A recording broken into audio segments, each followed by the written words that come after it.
সংসদে মাথা নুয়ে প্রবেশের নিয়ম বাতিল করা হলো, এই সিদ্ধান্তকে কিভাবে দেখেন? এটা সর্বপ্রথম প্রস্তাব দিয়ে গেছেন আমাদের কোরআনের পাখি আল্লামা দেলোয়ার হোসেন সাইদি রহমতুল্লাহ আলাই।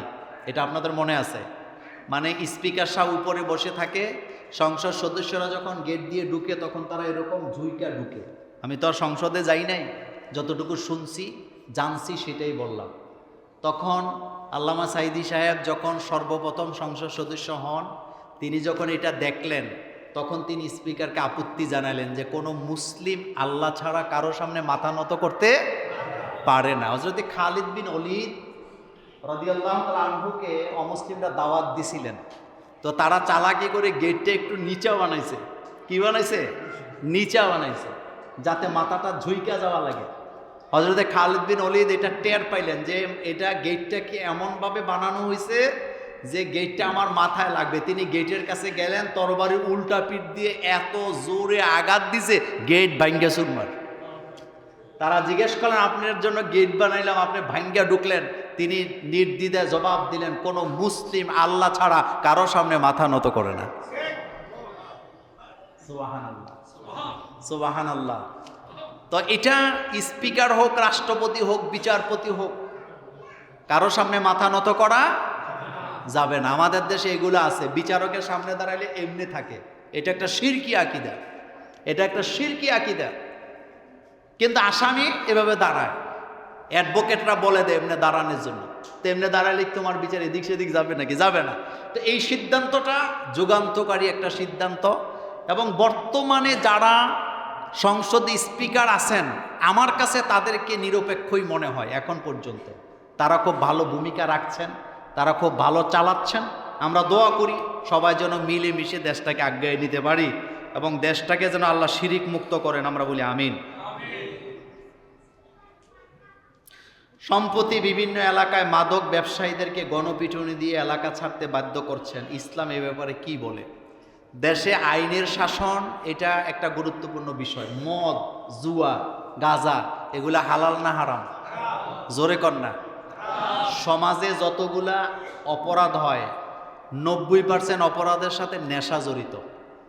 কি জড়িত? নেশা জড়িত। আর নেশায় যাকে পায়, মা চিনেনি, বাপ চিনেনি, ভাই বোন চিনেনি না। নেশা বড় খারাপ জিনিস। এজন্য নিজেদের সন্তানগুলোর দিকে নজর দেন, সিরিয়াস হন, সমাজের ছেলেদেরকে বাঁচান। আজকে আপনার সমাজে অন্যের ছেলেটা নেশা করে, আপনি জানেন, কিছু বলেন না, আপনি নিশ্চিত থাকেন আপনার ছেলে অথবা আপনার নাতিপুতিরা এটা ধরবে একদিন। কথা জবাব আইল না কেন? কথা জোরে বলেন। আপনি মুছে তেল দেন যে অমুকের পুত নেশা করে, আমার কি? আপনার নাতি ধরবে, আপনার ঘরে ঢুকবে, আপনি টেরও পাবেন না। এজন্য রাষ্ট্রে এইসব ব্যাপারগুলোতে ছাড় দেওয়া উচিত না। ঢাকাতে দেখলাম পুলিশ পর্যন্ত কোপাইছে নেশাখোর, পুলিশে মার দিছে না? কারণ তার কাছে তো কোনো ভয় ডর কিছুই নেই। তার নেশা লাগবে। তার কি লাগবে? মাদক লাগবে। একদিনে হয় নাই।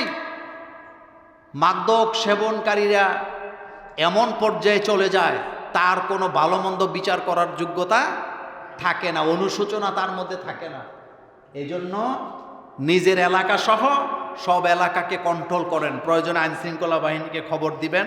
আল্লাহ যেন আমাদেরকে হেফাজত করেন, আমরা বলি আমিন। আসসালামু আলাইকুম। ওয়ালাইকুম সালাম। মুহতারাম, বাইতুল মুকাররমের বর্তমানে যিনি খতিব মাওলানা আব্দুল মালেক সাহেব, ওনার ব্যাপারে অনেক আলেম বলেন উনি হক, আবার কিছু আলেম বলেন উনি হক না। এই ব্যাপারে আপনার মতামত জানতে চাই।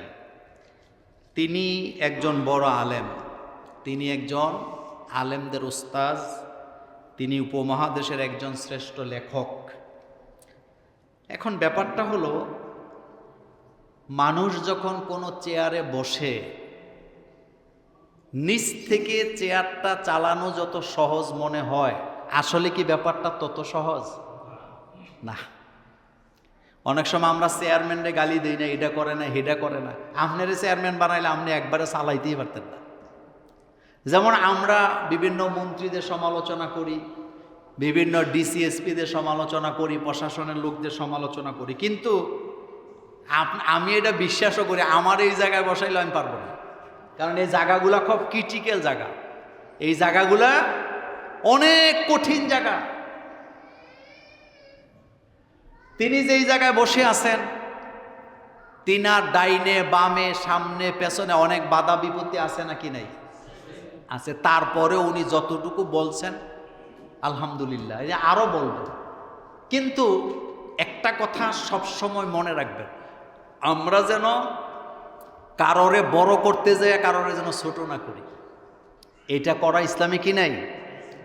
আল্লাহ পাক বলছেন ফাদ্দালনা বা'দাহুম আলা বা'দ, আমি এক একজনকে এক এক সম্মান দিয়ে বানাইছি, এক একজনের মর্যাদা এক এক রকম। আমি একটা ঘটনা বলে আলোচনাটা শেষ করব। আমরা অনেক সময় করি কি, এক পীরে দিয়ে আরেক পীরে ছোট বানাইতে চাই, তো এটার দ্বারা কি মর্যাদা বাড়বে নাকি? মনে করেন কথার কথা, আপনি একজন আলেমকে ছোট করে কথা বলছেন আরেকজনকে বড় করার জন্য, তো এটার দ্বারা কি ওনার মর্যাদা কি বাড়বে নাকি? আল্লাহ মানুষকে যদ্দূর সম্মান দেয়, এর চাইতে উপরে নেওয়ার ক্ষমতাও কারো নাই, নিচে নামাবার ক্ষমতাও কারো নাই। এটাই সত্য কথা। একটা ঘটনা বলি, শোনেন। সেটা হলো, মনে করেন আমাদের জুমুরে একটা লোক রিক্সা চালায়, তো রিক্সা চালায়, তার বিয়ে, তো বিয়ে যখন ঠিক হয়েছে, বিয়ের চলন যাবে, যাওয়ার পরে কথার কথা, মনে করেন আমাদের কাশেম ভাই আছে, আমাদের কি বলে মোস্তাক ভাই আছে, বা আরও যারা গণ্যমান্য ব্যক্তি এখানে আছে, তাদেরকে দাওয়াত দিছে। দেওয়ার পরে তারা বললেন যে তে রিক্সা চালায় খায়, তার আর মর্যাদা কি? তো একটা কাজ করো, তারে নেওয়ার দরকার নেই, আমরা বালা বালা পোশাক পরে চলো বিয়ে বাড়িতে চলে যাই। বর রিক্সা চালায়, এটা তার অপরাধ, এই জন্য তারে বাড়িতে রাইখা আমরা সবাই, মনে করেন আমি সহ গেলাম, একেবারে গাড়ি টাড়ি লইয়া হাইপাই হইয়া যাওয়ার পরে বিয়া বাড়িতে যাইয়া যদি খাওয়া দাওয়া করি, করার পরে তারা যদি জিজ্ঞেস করে আপনারা তো আসছেন, বর কোথায়? তা আমি যদি কই আরে বরের চিন্তা করেন কি দেন, হেঁটে রিক্সা চালায়, তারে বাইতে রেখে আইসি, আমরা আইসি খানা টানা খাওয়াইয়া বিদায় দেন, এবার কপালে কি আছে? কত আসতে কয় কেন? মায়ের কেন? হেতে না রিক্সাওয়ালা? মায়ের কেন খাবেন? কারণ আপনি যতই জমিদার চেয়ারম্যান হন, বিয়া বাড়িতে আপনার কি নাই? আপনি গেছেন কার খাতিরে? হোক সে রিক্সাওয়ালা। কথা সত্য না মিথ্যা? এটাই সত্য। এক একজনের মর্যাদা এক এক রকম, এক এক জায়গায় আল্লাহ এক এক রকমের মর্যাদা দিয়ে বানাইছে।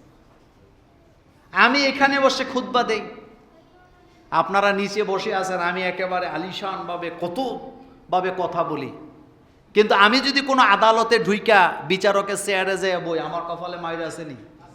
কব হুজুর আমনে মসজিদের মিম্বরে আছেন, ঠিক আছেন, এখানে আপনার কি নাই? জায়গা নাই। এটাকে বাংলায় বলে যার কাজ তারই সাজে, অন্যে গেলে লাঠি মারে। কখনো মানুষকে ছোট করে দেখবেন না, কোনো দিনও না। কারণ এই মানুষটাকে কে বানাইছে? তারও আল্লাহর কাছে কিন্তু তার মর্যাদা আছে। আর আল্লাহ পাক বলেন যাদের ঈমান আছে তাদের মর্যাদা আমার কাছে সবচেয়ে বেশি। যার তাকওয়া যত বেশি, আল্লাহ বলেন আমার কাছে সবচেয়ে বেশি প্রিয় সে। এজন্য আব্দুল মালিক সাহেব না, শুধু যত আলেম বাংলাদেশে আছে, আমরা সবাইকে সম্মান দিয়ে যেন কথা বলি, আমরা যেন কাউকে ছোট না করি, আবার কাউকে যেন বড় করতে যে আরেকজনের সম্মান যেন আমরা কি না করি, নষ্ট না করি। আল্লাহ পাক আমাদেরকে বুঝার তৌফিক দান করুন।